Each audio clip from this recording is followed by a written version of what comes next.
비침습적인 치료를 할 수 있는 골든타임.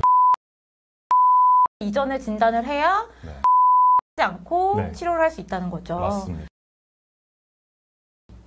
안녕하세요. 반디닥터 윤이나 김동욱입니다. 영유아 검진을 통해서 딤플 초음파랑 고관절 초음파가 의뢰가 많이 돼요. 먼저 딤플부터 말씀드리면 딤플의 경우는 초음파를 하려고 부모님들을 뵙게 되면 아기가 너무 작으니까 아휴 엄마가 딤플 있는 것도 몰랐네 이러시면서 엎드려서 이제 검사 받고 있는 아기 보면서 되게 속상해하세요. 이제 딤플이 어떤 건가요, 선생님? 이제 딤플은 엉덩이 골 주변에 이제 보조개처럼 그쵸. 푹 파여 있는 게 이제 딤플인데 그런 경우 외에도 엉덩이 골이 이제 Y자 모양이거나 약간 이렇게 휘어져 있는 경우에도 딤플을 좀 의심해 볼 수 있어요. 인구의 한 5% 정도에서 발견되는 이제 비교적 흔한 컨디션이거든요. 네, 저희 첫째 딸도 있어요. 맞아요. 딤플이. 저희 아들도 있었어요. 이제 이게 생기는 이유는 조금 내용이 어렵긴 한데 이제 피부랑 이제 신경 조직은 같은 이제 외배엽이라는 데서 기원을 해요. 그러니까 기원하는 부위가 같다는 거죠. 신경판이 먼저 생성이 되고 그게 이렇게 둥글게 말려 들어가면서 신경관을 형성을 해요. 척수 같은 신경관을 형성을 하는데 그리고 그 위쪽으로 이제 피부가 생기면서 덮여야 되는데 이때 피부가 신경관 쪽으로 같이 말려 들어가면은 이게 딤플로 형성이 되는 거예요. 어려워요. 맞아요. 딤플 자체는 이제 진단명은 아니고 질환이 있을 수 있다는 단서 정도로 이해하시면 좋을 것 같고요. 대부분의 아이들은 딤플이 있어도 큰 문제는 없습니다. 네. 딤플이 있으면 그럼 다 초음파를 하는 건 아니잖아요. 맞아요. 그 딤플 중에서도 하이 리스크, 그 고위험군의 특징을 가진 dim플이 좀 있을까요? 딤플 있는 환자에서 5% 정도는 5%. 척수의 비정상적인 발달인 척수 이형성증이라는 게 동반이 될 수 있는데 그렇기 때문에 이제 정확한 진단이 중요하고요. 척수 형성증이 있을 수 있는 이제 고위험군 딤플은 선천성 기형이 있는 경우, 신경학적이나 비뇨기과적인 문제, 정형외과적인 문제가 있는 경우, 그리고 이제 딤플 모양이 항문으로부터 2.5cm 이상 멀리 떨어져 있거나 크기가 이제 5mm 이상으로 크고 깊은 경우, 털이 나 있거나 딤플에 피부와 색깔이 변화가 있거나 혈관종, 이제 꼬리 같은 종괴 같은 게 있는 경우. 가 있고요. 그리고 딤플에서 고름이나 분비물이 나오는 경우 이런 경우가 이제 고위험군 dim플이고 이런 경우는 병원을 꼭 찾아주셔서 검사를 진행을 해야 됩니다. 그 딤플 초음파를 할 수 있는 나이가 정해져 있어요. 그렇죠? 6개월 이전 아기만 가능해요. 그 이전의 아기들은 척추 후궁이 골화, 뼈화되기 이전이거든요. 그래서 그 아래에 있는 척수관 안의 조직을 초음파로 볼 수가 있어요. 딱 영유아 6개월까지인 거죠. 그 이후에는 검사를 하고 싶으면 사실 초음파는 안 되죠. 보기 힘들어서 MRI를 찍어야 해요. 쉽지 않잖아요. 맞아요. 그 초음파를 통해서 체크하는 게 딤플 아래 그 피부의 변화를 먼저 보고요. 그다음에 척수관 내 구조물, 척수 원뿔의 위치와 종말끈의 두께, 종괴와 같은 동반된 기형이 있는지, 정상 척수의 박동이 제대로 있는지를 평가할 수 있어요. 영유아 검진에서 딤플이 있다고 초음파를 할 때 이상이 발견되는 대부분은 그 척수 원뿔의 위치가 낮아져 있거나 종말끈의 두께가 두꺼워져서 섬유와 지방종을 동반하는 경우예요. 이런 경우에는 나중에 어떤 증상이 생길 수 있나요? 이제 대부분의 척수 이형성증은 이제 아까 말씀하신 종말끈의 지방종으로 인해서 척수신경이 이제 끼이게 되면서 증상이 생기는데요. 처음에 이제 증상이 잘 없다가 아이가 성장을 하면서 보행 이상, 이제 근위축, 그리고 하지 감각 이상, 허리 통증, 요실금과 같은 방광 기능 이상, 변비 같은 증상이 생길 수 있어요. 치료는 어떻게 하나요? 이제 영상 검사에서 이상이 있다고 해서 전부 수술적 치료의 대상은 아니고요. 이제 추후에 증상을 일으키지 않을 것으로 보이는 아이들은 수술 없이 이제 초음파로 추적 관찰을 하기도 해요. 보통 이제 수술을 좀 결정해야 되는 경우에는 소아신경외과, 비뇨기과, 재활의학과가 협진을 통해서 필요하면은 근전도 검사, 요역동학 검사 같은 추가적인 검사를 한 뒤에 수술 필요성 여부를 결정하기도 해요. 그런 과정들이 있었네요. 맞아요. 저는 몰랐어요. 사실 그 종말끈이 두꺼운 경우를 꽤 자주 봐요. 아까 5%라고 말씀하셨는데 진짜 그 정도 되는 것 같아요.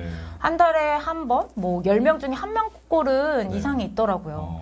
두꺼워지면서 그 내부에 지방종을 동반할 수가 있고 없을 수도 있는데 사실 당장 증상은 없잖아요. 맞아요. 그래서 수술을 권유받았을 때 좀 고민스러울 수는 있어요. 맞아요. 근데 실제 제 주변 친한 의사 선생님 자녀도 수술을 했어요. 네. 그리고 이게 자라면서 어떤 영향을 미쳐도 그때 MRI를 찍어보는 게 사실 좀 어렵잖아요. 네. MRI를 찍으려면 애를 재워야 하니까. 네. 그리고 수술하는 병원마다 조금 성향이 조금씩 다르다고 알고 있어요. 또 네. 적극적으로 하는 병원이 있고 아닌 네. 병원이 있고. 네. 원장님이 계셨던 병원에서는 좀 더 적극적으로 수술을 한다고 저는 알고 있었거든요. 네. 제가 이제 전공의를 수련했던 병원에서는 조금 더 이제 적극적으로 하는 것 같은데요. 이제 보통 가장 흔한 경우가 말씀하신 지방종에 의한 척수견인 증후군인데 지방종이 있는 경우는 이제 척추뼈의 후궁을 열어서 이제 척수 안쪽에 종사 지방끈을 끊어주는 수술이고요. 그걸 끊어주는군요. 맞아요. 수술 자체는 사실 범위가 크지도 않고 네. 수술 시간도 짧고 수술 시간이 짧기 때문에 회복 기간도 짧아서 비교적 이제 부담 없이 이제 시행을 할 수 있는 걸로 알고 있어요. 네. 척수 원뿔의 위치는 사실 미숙아로 태어났거나 네. 태어난 지 얼마 안 되었으면 조금 낮을 수도 있더라고요. 그런 경우에는 한 2개월 안에 다시 추적 관찰을 해서 이제 척수 원뿔이 다시 위로 올라가는지를 확인을 반드시 해요. 근데 이때도 척수 원뿔의 위치가 아직도 낮고 종말끈이 팽팽하게 잡아당기고 있는 그런 척수 견인증이 있는 경우에는 수술을 반드시 해줘야 하죠. 네. 고관절 초음파도 사실 자주 하는데 맞아요. 네. 어떤 때 보통 고관절 초음파를 하나요? 보통 이제 아이들이 2개월에 또 접종을 하러 오잖아요. 네. 생후 2개월 접종을 하러 오는데 이때 아기들 고관절 쪽도 같이 봐줘. 이때 발달성 고관절 이형성증 의심이 되면은 고관절 초음파를 권하게 되는데요. 고관절의 불안정성, 탈구, 비구 이형성증 같은 병변을 총칭해서 말하는 게 발달성 고관절 이형성증이고요. 보통 이제 증상은 기저귀를 갈 때 네. 아기 다리가 좀 잘 안 벌어진다거나 허벅지 안쪽을 이제 주름을 봤는데 네. 주름이 좀 비대칭이라거나 개수가 다른 거 말하는 거죠? 맞아요. 주름 개수가 다른 거 그리고 아기가 누운 상태에서 무릎을 구부렸을 때 양쪽 무릎 높이가 다른 것들 이런 것들이 이제 발달성 고관절 이형성증의 의심 증상이 되겠습니다. 발달성 고관절 이형성증 네. 되게 이름 어려운데 네. 진단이 늦어지면 어떤 증상 생겨요? 진단이 늦어지면은 보통 이제 걸음마가 좀 늦어진다거나 다리를 절거나 오리걸음을 걷는 것처럼 보행장애가 생길 수 있고요. 이제 그에 따른 몸통 좌우 비대칭, 다리 길이 차이도 생길 수 있어요. 치료는 어떻게 하나요? 치료는 이제 진단되는 나이대에 따라서 다른데 생후 6개월 이하의 아이들은 이제 파블릭 보장구라는 것을 이제 진단이 되고 나서 최대한 빨리 착용을 하게 되는데 보통 이제 착용을 하고 나서 3, 4주 뒤부터 고관절이 정상화가 되고 6주 정도 사용했을 때 이제 75% 정도에서 고관절 불안정성이 해소가 된다고 해요. 이제 생후 6개월 이후부터는 치료가 좀 다른데 생후 네. 6개월 이후 아이들은 이제 조금 더 많이 아무래도 움직이기 그쵸. 시작하고 기어다니는 아이들도 있고 하기 때문에 보장구를 착용했을 때 네. 아이들이 그대로 있지 않을 가능성이 그쵸. 높아요. 그렇기 때문에 보장구를 통한 치료가 조금 실패율이 높아지는데 그 아이들은 이제 수술방에서 보통 이제 전신 마취를 하고 관절에 조영제를 주사해서 관절 상태를 보면서 이제 도수 정복을 해요. 그러고 나서 석고붕대로 3개월 정도 고정을 시킵니다. 네. 이제 2세 이후의 아이들 같은 경우는 전신 마취를 하고 이 경우 이제 수술까지 하는 거죠. 피부 절개를 해서 뼈를 맞춰주는 치료를 하게 되고 이때 이제 대퇴골이나 골반 수술도 같이 하게 되는 경우가 많아요. 6개월이 골든타임이라고 볼 수 있겠네요? 그렇죠. 이제 좀 비침습적인 치료를 할 수 있는 골든타임은 6개월이죠. 6개월 이전에 진단을 해야 네. 수술을 하지 않고 네. 치료를 할 수 있다는 거죠. 맞습니다. 그리고 초음파로 확인하는 게 고관절을 이루는 골반뼈와 이제 허벅지 뼈가 이루는 각도, 탈구 여부를 확인을 해요.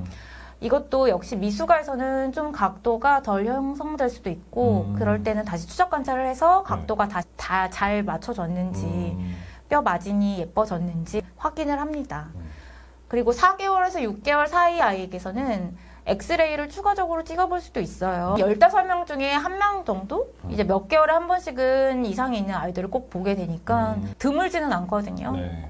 꼭 해야 하는 초음파라고 생각을 합니다. 생각보다 흔하네요. 선생님은 진단이 늦어진 경우도 보셨어요? 예전에 이제 전공의 시절에 시설에 있는 이제 보육시설이죠. 보육시설에 있는 아이가 진단이 좀 늦어져서 이제 정복술까지 하고 석고붕대를 하고 있는 걸 좀 본 적이 있었는데 아이가 아무래도 좀 매우 좀 답답해하고 못 움직이고 그런 것 때문에 그렇겠네요. 좀 안쓰러웠던 기억이 나요. 네. 6개월 이전에만 네. 조기에 진단을 했어도 보조기로 치료를 할 수 있었는데 네. 늦어져서 수술을 해야 했고 네. 사실 수술을 해도 합병증이 생겨요. 대퇴골두 무혈성 괴사라고 해서 되게 무서운 합병증인데 그러면 결국에는 젊은 나이 20대, 30대 때 인공관절을 해야 된다고 해요.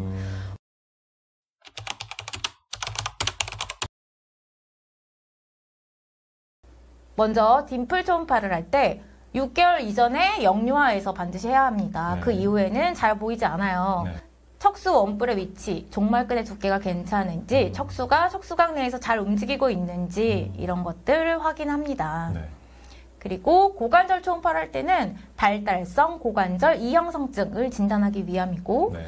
6개월 이전에 진단을 반드시 해야 돼요. 네. 그 전에 진단을 해야 보조기로 간단하게 치료가 가능하고요. 그 이후에는 수술을 해야 될 수도 있어요.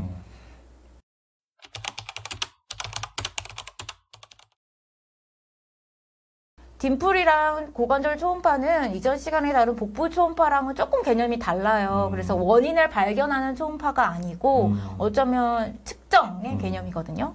그래서 초음파를 해주신 영상학과 선생님이 괜찮다고 했다면 사실 앞에서 말씀드린 것들에도 이상이 다 없고 정상 범주이다라는 뜻으로 받아들이고 더 이상 걱정은 안 하셔도 될 것 같아요. 아, 그렇군요. 네.